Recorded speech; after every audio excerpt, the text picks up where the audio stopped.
Startup Podcast PH is co-produced by Synth, One CFO, Y Spaces, Credit Hero, Tiwala, Geek Genius, School Tech by Edfolio, and Red Circle Global. Check out our partners in the description. Welcome sa Startup Podcast PH, inspiring more Filipino entrepreneurs and innovators. Live tayo ngayon dito sa Y Spaces BGC, our partner co-working and event space. And we have AK Global Connect BPO. We have the founder, Al Jober Kamid. Hello, Al. Kamusta? Hello po, sir. Good afternoon po. Ayun. And you actually flew pa from Cotabato City. Wow. Yes po. First natin na may interview dito sa Startup Podcast na Cotabateño. And hopefully soon, no? Gustong-gusto ko talaga makapunta ng Cotabato City to interview startups there and to see kamusta nga ba ang innovation, business, ecosystem dyan. So hopefully, later this year, maybe I'll visit Cotabato City. Pero actually, no, AK Global Connect is proud of being one of the first or the first BPO sa region, sa area, right? Yes po, that's correct.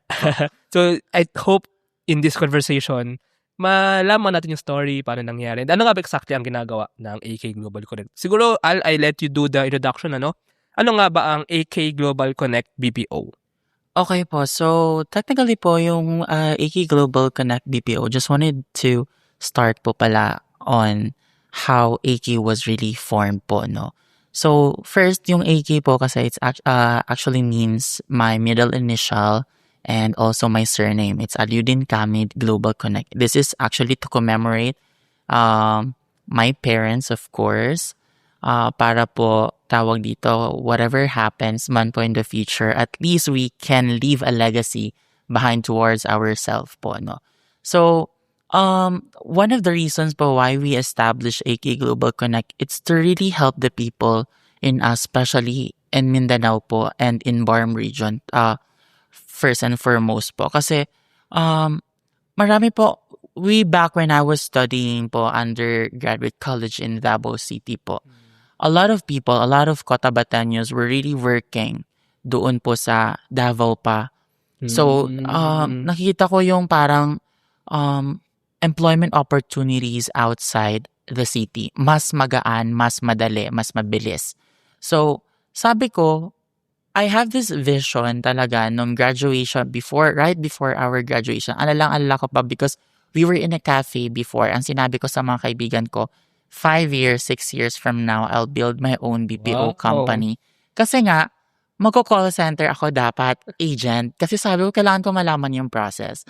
But, with God's grace, right after the graduation, I worked po pala first sa government. And then after that one, someone offered na, hey, would you like to start a BPO company out of nowhere?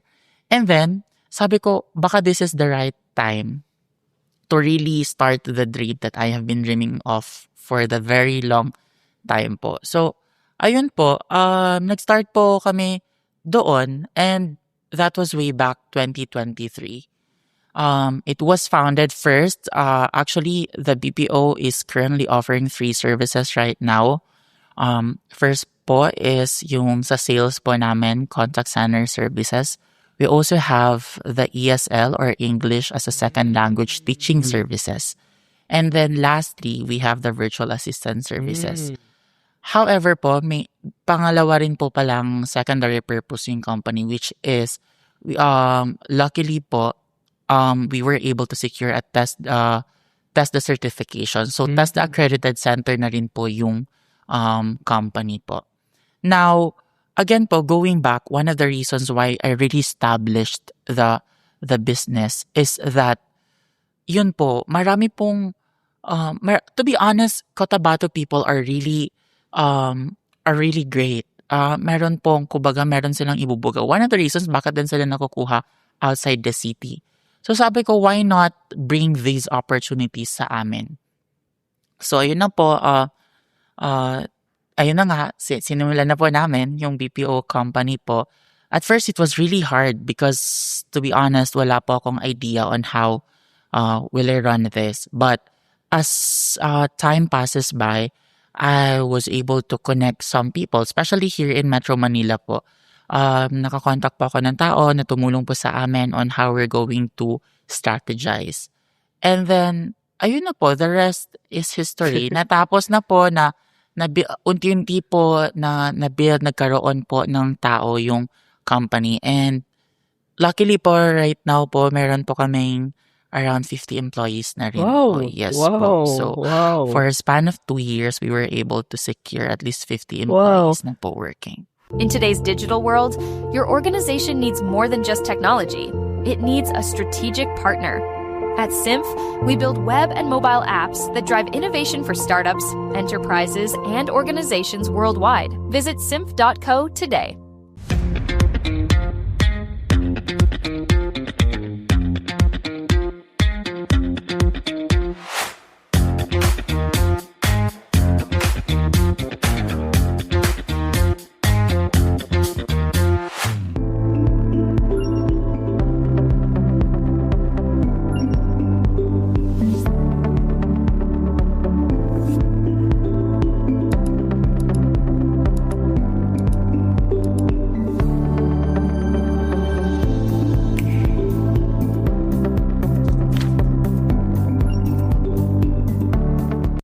Still filling out loan applications for your business?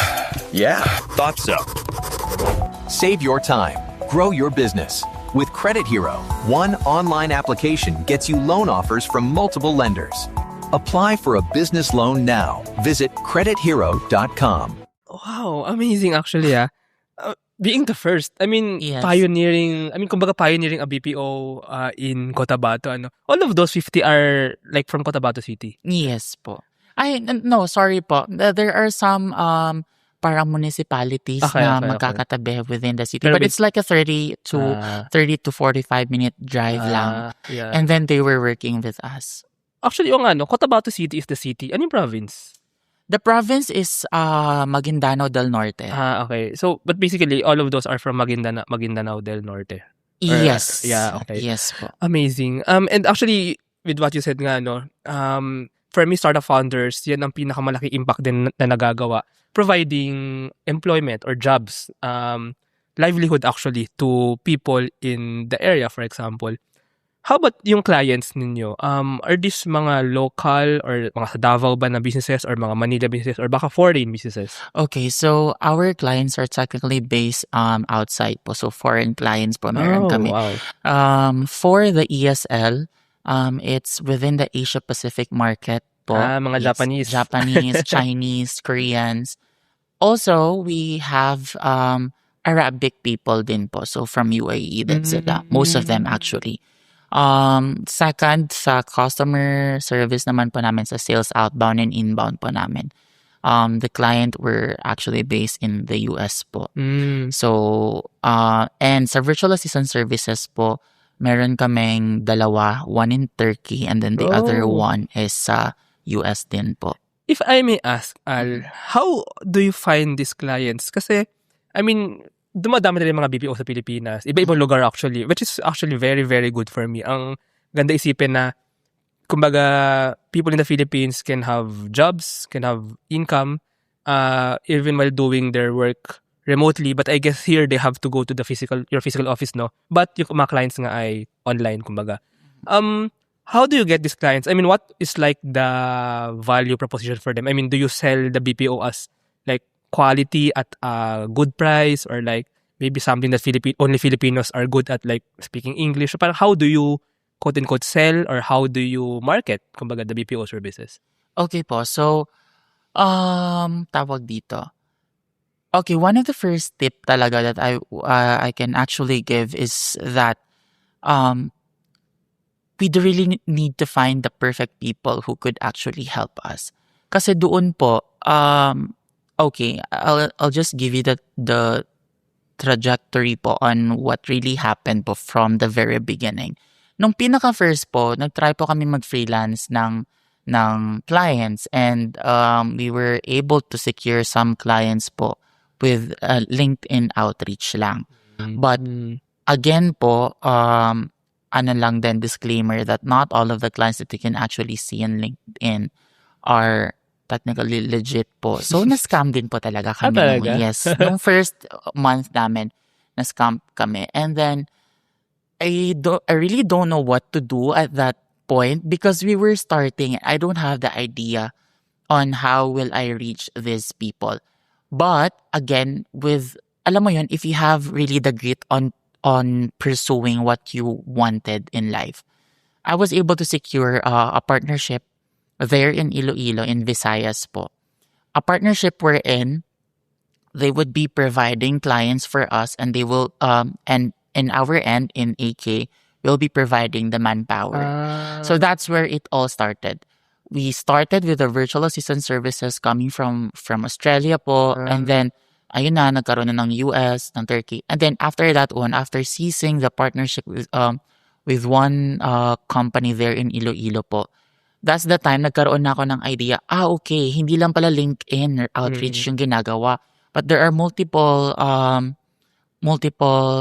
platforms that we can actually reach the clients. Now, nung fast forward from June, nung August, sumali kami ng Singapore Asia Business Show. We were invited to go there, present our services.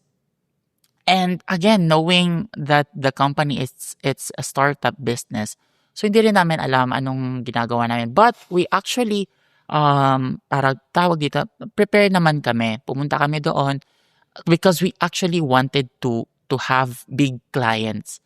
And yun nga, hindi nga kami nagkamali. Nung pumunta kami ng Singapore, there are a lot of big clients. However, they really wanted to have these certifications that we actually don't have pa in the first. That's where I met one of the people here in Manila wherein kinailangan po nilang mag-outsource ng extra people. So, ayun, another network that I was able to bring in sa company. Doon na po, nakuha namin yung client with the help of this person po. And then, after that one, syempre po, when it comes to developing the business flow po of the company, syempre hindi po talaga dapat nasa-stop lang just because we actually got or secured one client. Hindi po ako nag-stop. I was able to secure some partnership din po again. And that's where ESL started na. So doon kami, again, number one tip, it's to really establish networking. Because in that networking, you can find your ways na. Although it's really hard for the first time, pero pag natap mo talaga yung right person in helping you, it would be a lot easier po. So doon na po nagsimula nung kumuha kami ng client. And right now we're also planning to join more events like outside the country because yes, you have said na lumalaki yung BPO services here in the Philippines, but we are also the world is also evolving. Yeah, Na dumadami rin po yung nag-a-avail ng services. You just really need to find what kind of services will you offer to the clients po. Ganda ng story. Well, first takeaway ko,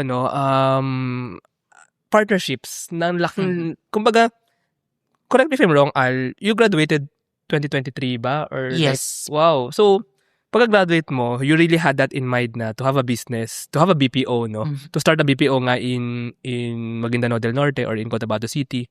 And then, as a startup, hindi pa rin naman ganun kagamay ano exactly yung value that you're gonna do, that you're gonna provide, the product that you're gonna do.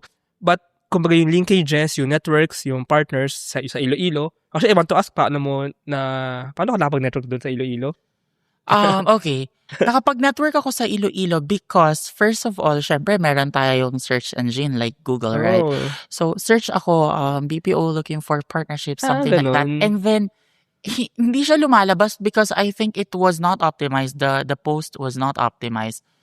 Search lang ako ng search. Not until I was able to find the company.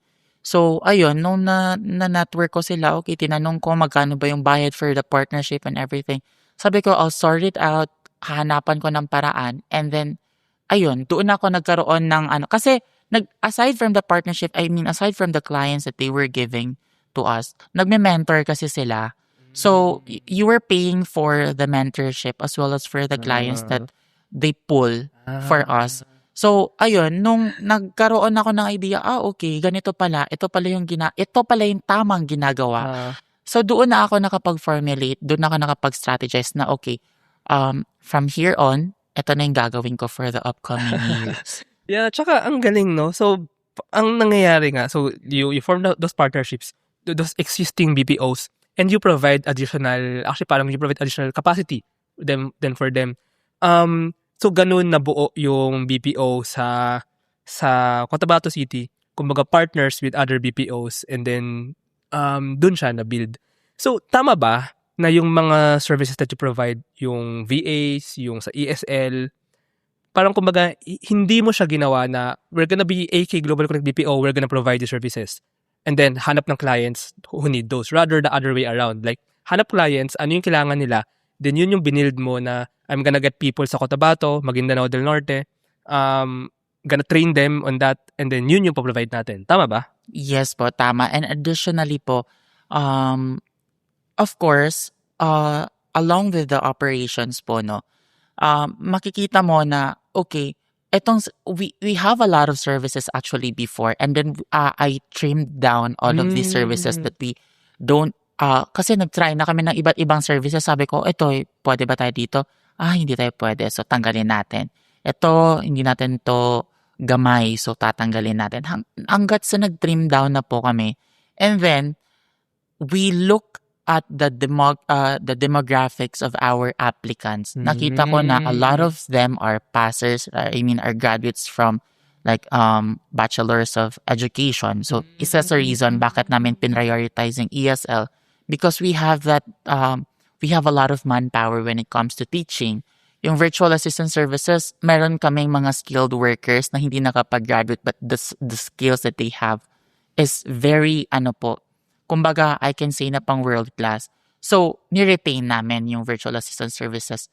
Now, dun sa contact center services, there are a lot of skilled senior high school graduates as well, or even undergraduate na gusto mag-working student, and we saw the potential with them.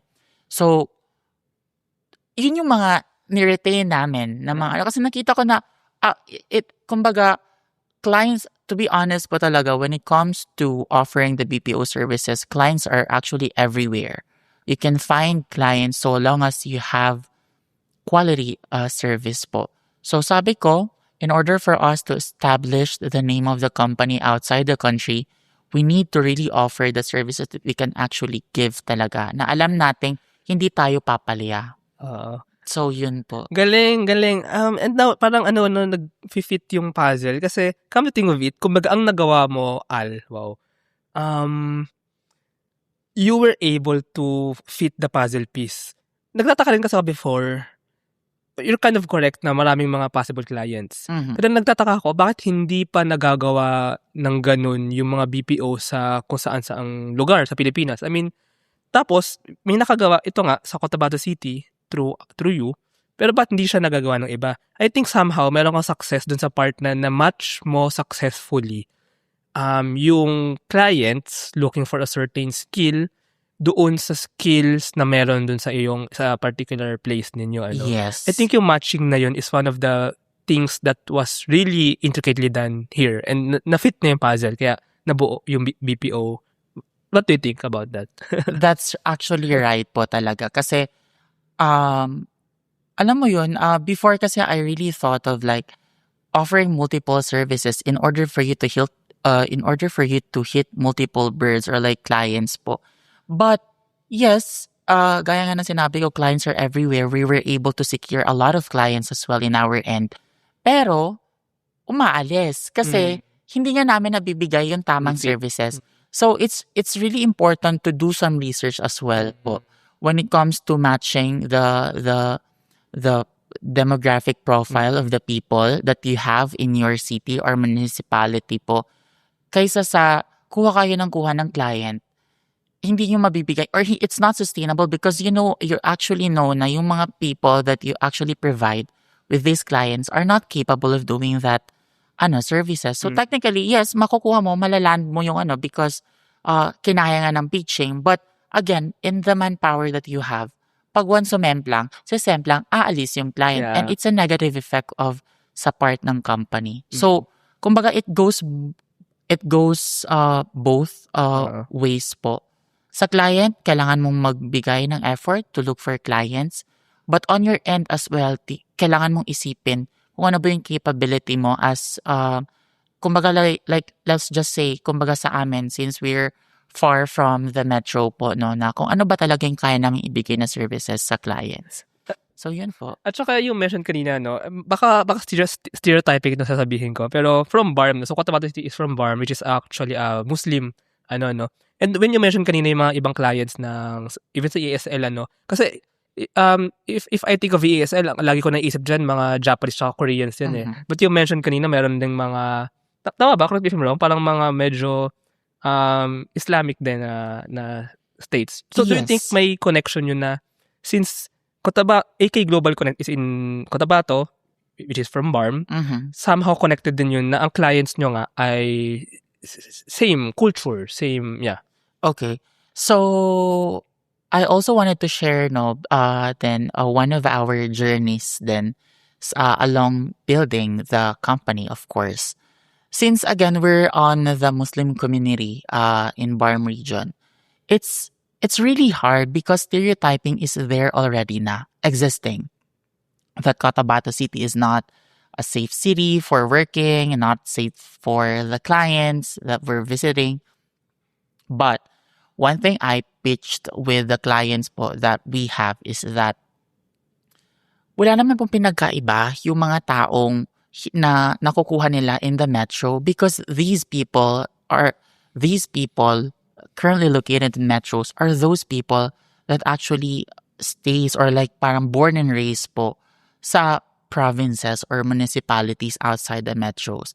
So sabi ko, why not choose us na mas mura yung cheaper yung affordable yung services, but you're also getting the same quality of service. And aside from that, I can really say that the city is safe. I also wanted to highlight that yes, we are actually, kumbaga, I can really say as a citizen of the city po na before po talaga it was really the worst era of the the community.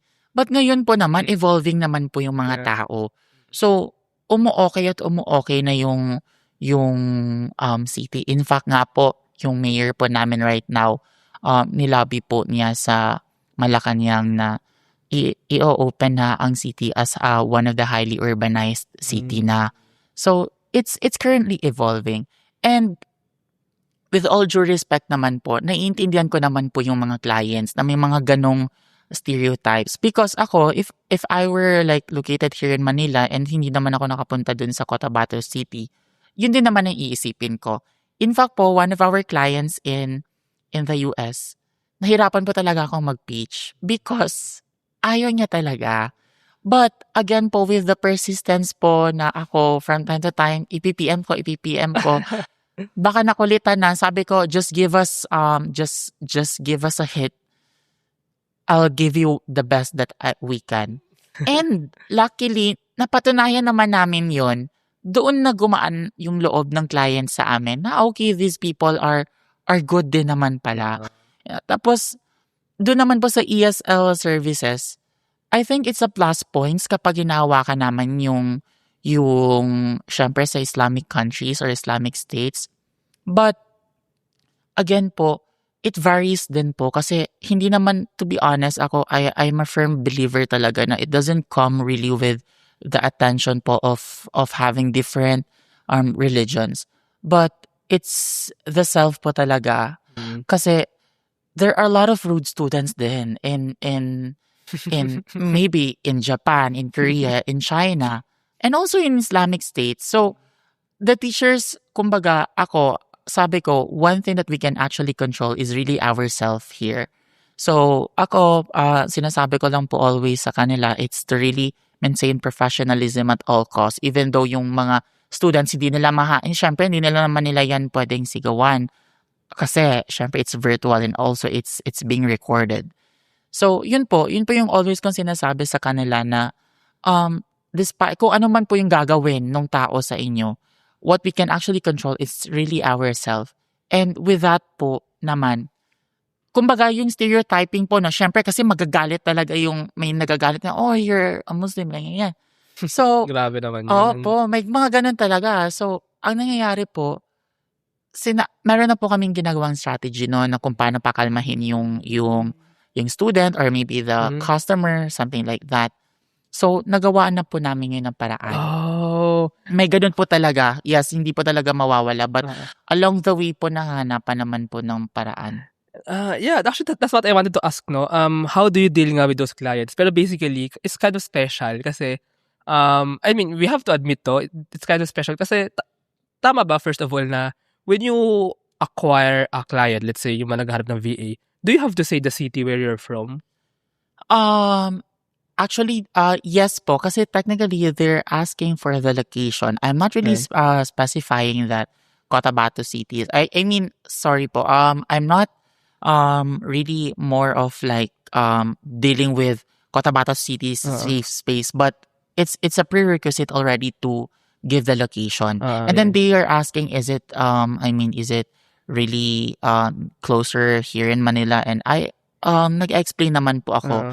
na hindi po it's an hour and 30 or 45-minute airplane po going to our city. So ganyan, tapos magtatanong sila kung ano pa ba yung meron. And of course po, I know for sure that the clients are researching as well because I have this client po just recently na tinecline niya talaga yung Cotabato City because it's not safe space. Sabi nga raw, hindi daw safe space for the clients. And ako naman po, doon po sa hindi ko naman mapipilit eh. Mm. And tawag po dito, yung sa part po ng mga taong nagtatanong ng location, I'm not really shy about telling them that we're located in Cotabato City. In fact nga po, yun din po yung pinipitch ko na we're here outside the metros.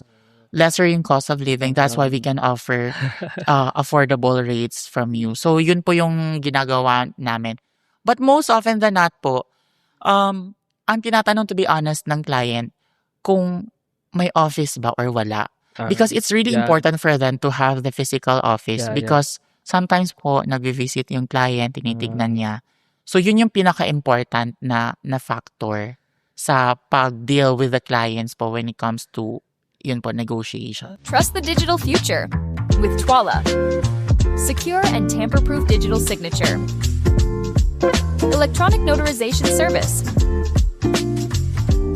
And custom AI agents for intelligent document workflows. Visit twala.io to learn more. Meet Lala, a freelancer who chose Gig Genius. Unlike many platforms that make freelancers pay just to apply, Gig Genius was built to put skills first, not spending.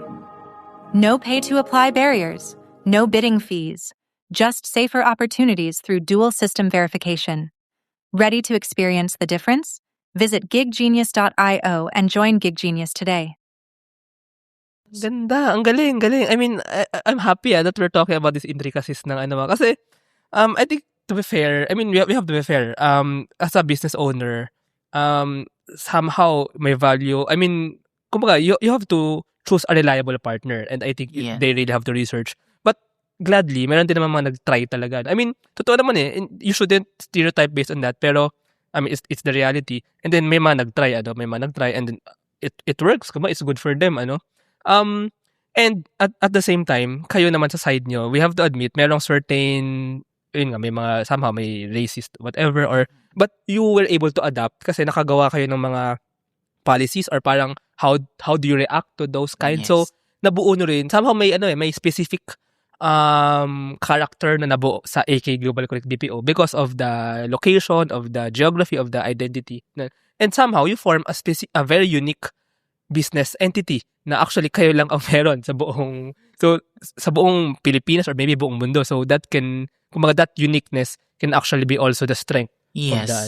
of the company. It's really amazing actually, to be honest. I'm really amazed that. But before I ask about, actually I want to ask more of you pa eh. That's really amazing after you graduate, you did this. ano yung nakikita mo sa AK Global Connect BPO? Like, do you see it growing bigger? Maybe many buildings, marami kayong buildings, or maybe expanding pa to other municipalities or whatever? What do you see? Okay po, I have this vision in my mind to, first po talaga, I have this vision in my mind na we'll be ending the year to have at least 100 employees po in the first, in the end of 2026. Then after, I think, establishing 100 employees po, I have this vision din po as well na it's not parang big buildings, but it's like a mini hub po in every municipalities. Kasi ang akin po, yes, nasolusyonan na namin sa Cotabato City yung hindi na pupunta na ng Davao kasi nga tawag dito meron na ng BPO dito, or in any other areas na merong BPO like here in Metro Manila. Ang gusto ko namang solusyonan yung mga municipalities na gusto magkaroon na at least like a mini hub or like a space wherein it can accommodate 20 to 30. Hindi naman masyadong maramihan, but yun po yung parang vision ko po currently. But malay mo in the upcoming future, no, we can build large buildings. Sana baka may awa din ng Diyos sa amin, makahihit namin yan. But for now, we're starting small po. Doon pa po muna sa mga bagay na alam namin in God's will po, mahihit din talaga namin. Yung office niyo ba ngayon, ilang floor siya? Or like? 2 floor po. It can actually cater 50 po. 50? It can cater actually 100 po. 100 na. So, doon na kayo. Yes po. Doon pa rin po sa same building. Kasi po, since just also wanted to emphasize din po, no, a lot of BPO companies were already focusing on giving or providing the services po relating to BPO. Kami naman po kasi different po yung strategy yung ginawa ko. We're not operating, we're actually more of like operating 24/7 as well because in the morning shift po, what we're doing with the space is that nagtuturo po kami kasi nga po again, tas the accredited center na po kami. So morning, 8 to 5, nag-teach kami. 6 p.m. down to 6 a.m. That's the shift for the BPO. Utilized. We're utilizing the space po really as much as we can. Ganun na lang po. Now that I think of it, so parang nangyari, no, you secured the partners or the clients nga first, and then tsaka ka nag-hire. Was it easy to hire? Nung first, inulan po talaga kami ng manpower. Marami. Yes, of course po. Kasi nung pag-open po namin, credits po to the mayor again po, no? Kasi kami po yung first kasi na business na binroadcast niya. Like di naman po kasi siya talaga nagla-live. Like yung Facebook Live niya, first business na Facebook Live niya. Ayun din, nagsapo kami ng applicants. However, syempre naman po, it doesn't mean po na dumagsa yung applicants. Kaya namin or may mga potential. So, tin-trim down namin yung tao.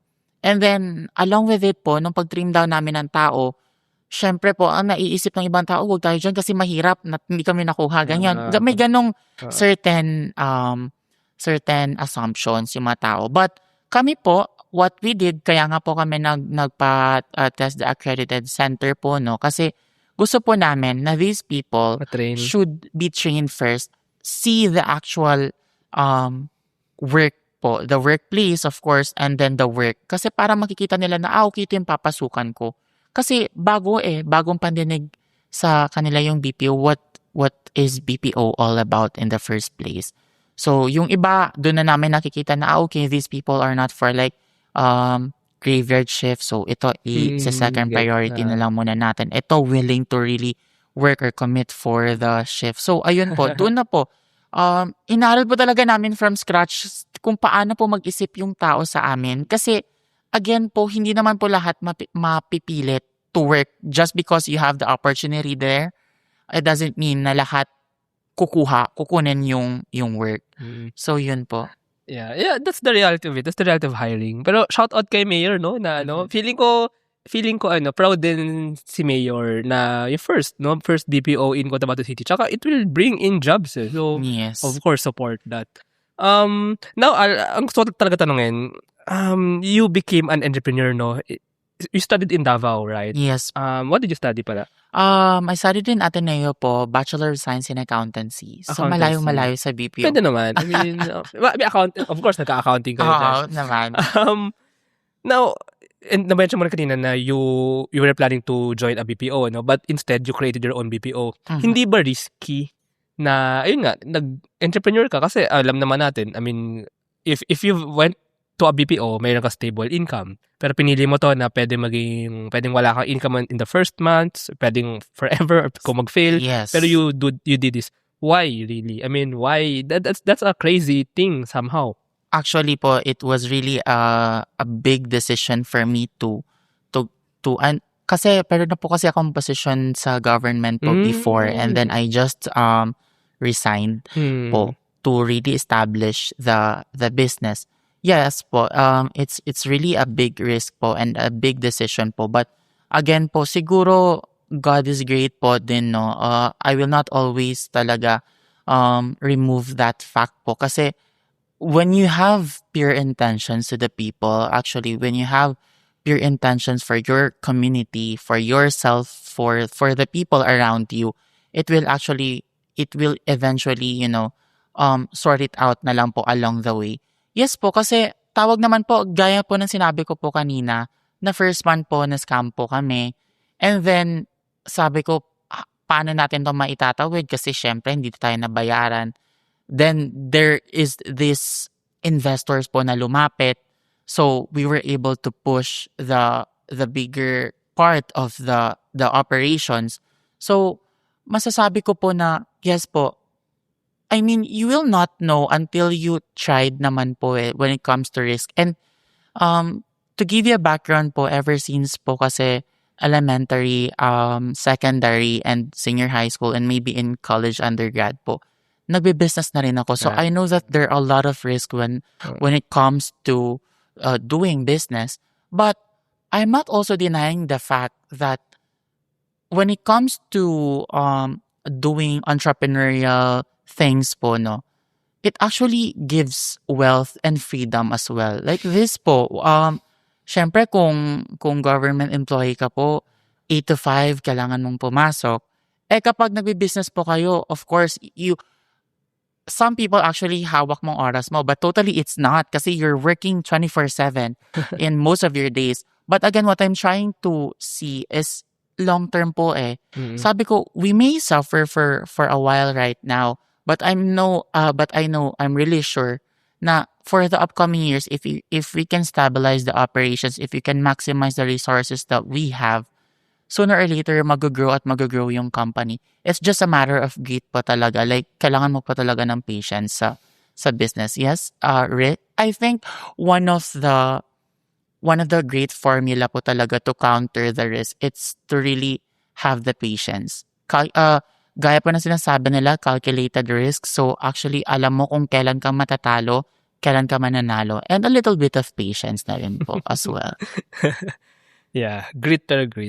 You mentioned na may investors kayo. Yes po. Where are they from? From Cotabato? From Cotabato din po. Yes so they were happy to invest on a BPO, no? On a pioneering BPO. Yes po. I'm curious ngayon. I mean that's actually very good, no? I mean, nabubuhay ang startup ecosystem sa isang lugar because of 3 things. Of course, yung founders, yung customers, consumers, kung may magko-consume ba, tsaka kung may work, kung may tawag dito, may mga tao mag-work for that. Tsaka investors because they bring in the capital. But I think same with Mayor, happy din sila to support the first BPO na makakapagdala ng more jobs. Na ito lugar.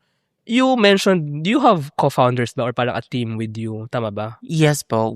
I have some co-founders po because, again nga po, one of the reasons why I established having partners po, it's to really deal with the pressure that the company will bring in.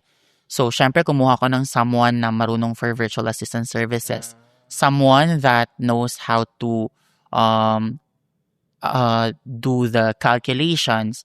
So, yes po, my co-founders po talaga. I mean, sinama ko po talaga sila sa co-founder because kami po yung nag-isip ng concept ng, I mean, the colors and everything. But when it comes to the idea of bringing the BPO in the city, ako po talaga yon. But Wow. syempre, I need to have the team po, the Yeah. core team to handle the finance, the marketing, the operations, of course. So how many?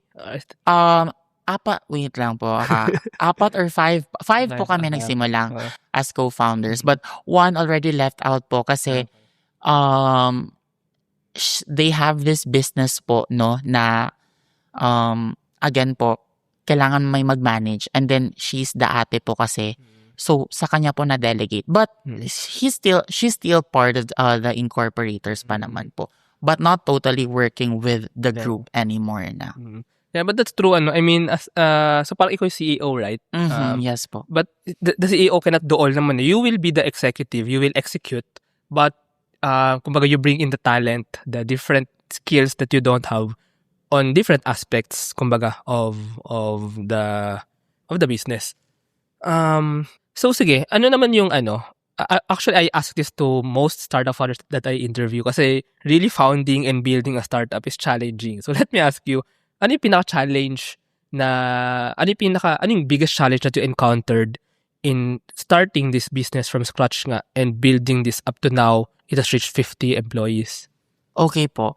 It's really actually a great question din po, no? Kasi ako parang sinasabi nila, well, what's kumbaga, some people ask about the company. Anong ba yung naging challenge mo? Kasi parang kumbaga sabi nila, in a span of time, we were able to grow rapidly, no? But ako, along with the operations, along with the journey, what I really wanted to highlight, because other startup businesses are not also opening this one, but it's really for us po, no? It's not about the client nor the manpower. I mean, yes po, they're a challenge. Kasi when it comes to clients, you really need to find clients, but we were able to secure one. For the manpower, it's really hard to train. But again, the skill set is there, the trainer is there. So it's kind of like problem solved already. But since we are a startup company, what I can really highlight about the challenges that we actually encountered po, no, is the cash flow management. To be honest, yes. It's really more of a problem. Why is that so? Because in BPO akala ko po kasi nung una, find the client, find the manpower, you operate, and you earn. But there is this gray area that you don't actually see wherein the company is not profiting at all. Kasi po, tinatrain pa yung manpower. Saan ka kukuha ng ibabayad na training allowance? Tumatakbo yung bayad sa renta ng hindi pa nag-earn yung mga trainees. And lastly kasi po, pag makikita po ninyo yung graph po doon sa mataas po kasi yung yung attrition rates ng agents. Madami po talaga yung employment turnover Umaalis? po. Marami pong umaalis along the training. So, if I should say, nag-forecast kami ngayon kasi po graduate nga po kami ng accountancy. So, pag nag-forecasting kami na okay, may 30 tayo na trainees. Tapos sasabihin ko, ay, ano yan, 80% yan kasi maraming mga ngailangan ng trabaho, 80% magsistay. Kasi nag-iwan naman kami ng margin of error eh. So, ang iniisip namin, okay, may matitirang 20. But in reality, out of that 30 trainees, matitira na lang 5, 6. So, would you think that these 5 na matatapos sa training will suffice the 25 losses along the losses for the training allowance? Of course not. So technically, the capitalization na inisip ko and the capitalization I structured starting the company were really sufficient. Pero in reality, hindi. Kasi ang labanan sa BPO, it's really more of like a number game. You get in a lot of people, but in the end, kokonti na lang yung nare-retain. That's where, even up to now po, it's really a challenge for us. But ako, as the captain of the ship, ang ginawa ko po is to really maneuver the number of trainees or applicants coming in nga dati wala kaming tinatanong kung committed ka ba or hindi, but that question already has risen just recently. Kasi sabi ko, if we cannot secure people who are committed in working, masasayang at masasayang yung pera. Nagtatapon lang tayo ng capital. Kasi nga po wala pong balik eh. Tinetrain pa sila tapos umaalis. So, yun sir, one of the biggest challenges, it's really cash flow management. Technically, currently po. So, do you think you can improve on that, yung sa attrition rate? What do you think can be done to, improve that? Okay po. So, ngayon po, I have this parang a partner din po. I mean, an ongoing work in progress partner po na magkakaroon talaga kami ng training for, it's not more of like a skill set, but mindset, mind refresh, kumbaga, for the people that we have. Kasi po, just to give you also the background po, people in Cotabato, they are already good in their life. Kumbaga, I can see nakakakain naman. Kumbaga, hindi sila nagugutuman. So, the pressure isn't there. Kumbaga, hindi masyadong malakas yung pressure na, kailangan ko magtrabaho kasi kailangan ko mabuhay. Unlike here in metros or in any other places here in the Philippines na kailangan mong kumain kasi kung hindi ka kakayod, mawawalan ka, walang income, paano kayo kakain, paano kayo makakasurvive. There in Cotabato, a lot of people are really, kumbaga, they are not really well established, but at least in their life, kumbaga, nasusustain. So, kami sir ngayon, work in progress currently yung modules namin for the people na gusto namin i-encapsulate na this and that. It's not really more of like, employment doesn't only bring cash flow actually in your, it's also bringing growth as well as kumbaga new discoveries in yourself as a person. So ginagawaan po namin ng paraan po yun to shift the mindset of the people in our places para po doon po sa employment turnover. Maybe let's just see what happens kung ano man po yung mangyayari sa upcoming trainees po namin, no? Yeah, interesting. Tsaka I think those are some stuff nga that AK Global Connect kumbaga as an entity can discover uniquely din actually. Yes po. On the naman, parang successes or milestones. And what for you is the greatest milestone that you've achieved? Okay po. First po, greatest milestone. Ito po, personally, syempre po, I have some things that I can actually do before, but God is great po. All praises due to Him. Nagagawa ko po yung mga bagay na hindi ko po nagagawa dati. So, it's a great milestone for me. But, kumbaga, as a whole po, no? Kasi ako, along with the journey, I have learned so much. Not only when it comes to like the income that we've been receiving, but also on how to really handle the people. And lastly po, before I forget, yung dati po kasi ang iniisip ko lang po, kaya po ako nagpatayo ng BPO, it's to really first help the employment opportunities as well as to earn. Of course, why build business if you're not earning, no? But alam mo po yun, nung pagkatagalan, nag-shift po yung mindset ko na, I mean, a startup company,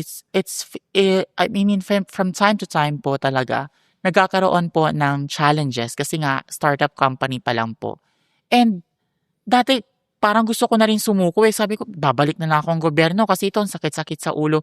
But little did I know that the greatest milestone po pala is within the people that I have.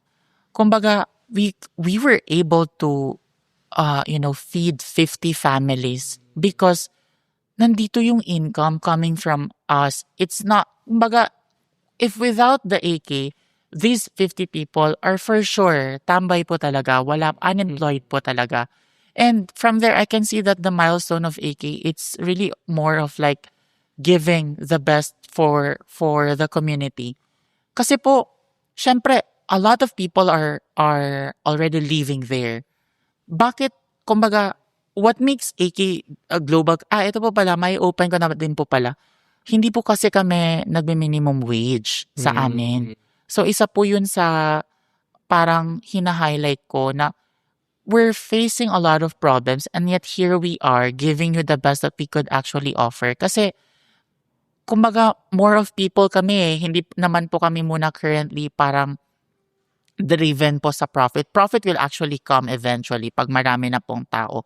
But ngayon po, yun po yung greatest, I think, asset or like milestone for us na na-achieve namin na dumami yung tao. I cannot really say naman na guminhawa talaga yung buhay nila, but at least na-ease yung burden nila na yung mga, eto po pala, idadagdag ko na din po pala, no? Kasi nabanggit ko rin po to sa session nung pinatawag po ako sa sanggunian namin. Na alam nyo po ba, it's really distressing po na when you're graduating in a university, kasi may dalawa po kaming university in Cotabato City. It's very saddening po na after graduating, ang naghihintay sa'yo na, of course, po may career opportunities in every other schools. Isipin nyo po yun, sir, na ang i-offer sa inyo na trabaho right after graduation, I'm not saying this is not a good job po, no? Hindi ko po yun ini-intention, but ang ino-offer po sa kanila ay crew members ng mga fast food chains. And somehow it's really demoralizing for those people who's tried to graduate, and yet the opportunities are really limited or stuck lang doon sa area na yun. And what else would you be waiting? Na either you go out in the city to find job or just wait for a miracle po. Kaya for me, I can say po talaga na yung AK po talaga, it gave hope somehow to the people of Cotabato. Although hindi pa po kumbaga ganun kalaki kasi nga compared the BPO na meron kami dito sa metros, thousands of people yung binibilang sa kanila. But sa amin, hindi pa kami umabot ng even 100. But again po, sabi ko, inshallah po, in God's will po, aabot din po kami doon sa phase na yun. Thousands and more. Thousands po. Kung kakayanin po, why not? Yeah, pero ang ganda nun, no? Parang hope nga rin really, no? Maybe career growth and even self-growth for Cotabateños din na may something new and something more, kumbaga, na Yes. provide after graduating, for example. Education is evolving, and so are we. Introducing School Tech by Edfolio, your all-in-one school management solution. Built for schools of all sizes, School Tech bridges the gap between school and learning management. Driven by passion, School Tech makes educational technology accessible, affordable, and easy to use for schools everywhere. With an integrated approach, School Tech simplifies management across different departments and enhances efficiency in operations. School Tech transforms the way schools manage, teach, and learn. School Tech, taking school management solutions to the next level. Running a business? Make it smarter with Red Circle Global. Streamline operations, boost productivity, and manage everything in one powerful ERP system. Book your free business demo today at redcircleglobal.com, guided by one of our top experts. Sige, last question na lang, Al. What is the greatest lesson that you have learned as a startup founder? Okay. Perfect question na. Napaisip tuloy ako. Greatest lesson po talaga is, do not drink the whole sea if you cannot if you can't do it. Kumbaga, wag kunin lahat. Kasi, and don't put anything into rush. Because, kaya po pala eto po pala, wanted to open. Kaya po pala, when I read some books po, no, na ang sinasabi ng mga dati ng mga capitalista, or should I say, people who are in the business for the longest time, parang, success do not really, you cannot really get the success over time in one sitting. Ako, magkaiba medyo rebelde ako, sir. So, ako po, ang inisip ko naman, hindi, kakayanin ko to in 6 months time, maaano ko na to. Ganun ako Ambitious. Challenge ko, ambitious. So, along with the time, ayun, kumuha ng multiple clients. Now, the multiple clients, di ba nga po, wala pa kaming manpower. Naghihintay. And then there are some contracts that was already dropped because walang manpower na maisupply. So ako ngayon, tawag dito, hindi na mapakali kasi it's actually a negative impact on the company kasi nga po, as a startup, you need to build your own credentials kasi if wala ka pang image, kailangan maganda na yung mabibigay mong rapport sa tao. Pero yun, hindi po nakakuha po kami ng mga ganong scenarios. So, ako sir, what I did, along with the way, inisa-isa ko na, okay, one step at a time tayo. Ito munang client, although ito nag-reach out na client, pero sasabihin na lang natin na maybe we can tap you back sooner. Just let us know kung ano pa yung kailangan mo so that we can be prepared. So, yun po, it's really more of like one word that I could describe na learn ko po as a startup founder is to be really patient talaga. Patient. Wag talaga gawing rush kasi ikaw talagang mas-stress po talaga. Yeah, ambition is good, no? I think that's good that you have that, go.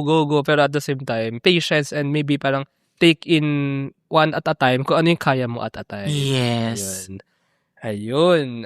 Thank you very much sa ating conversation. Pero still really amazed, na may ganito, kumbaga, the first BPO in Cotabato City, and I'm very happy also to interview you. Hopefully nga next time, makapunta akong Cotabato, and just let me know, sir. Mag-interview tayo ng mga startup founders, mga business owners dyan. If our listeners want to know more about you or AK Global Connect PPO, so how can they know more? Baka may nakikinig dyan na potential client from abroad kung nagtatagalog fan or ano. So how can they connect with you? Okay po. So thank you po. First of all, sir, for giving me the opportunity to broadcast my company po. So hi po everyone. If you would like to reach out our company po for possible partnerships, you may reach us first in our Facebook official page, AK Global Connect. You may also wanted to send us an email in info@akglobalconnect.com, or in my personal email po. It's aakamid CEO at akglobalconnect.com po. Paulit nga. It's aakamid CEO at akglobalconnect.com po. Okay. And for my WhatsApp, before I forget po pala, for faster transactions, it's 0999-885-4935. Philippine code po, 63. Thank you. Ayun. Thank you very much, Al and AK Global Connect. Salamat. Thank you po. Thank you very much to our 67 patrons. This episode is super powered by Aslex PH Academy, our official e-learning partner.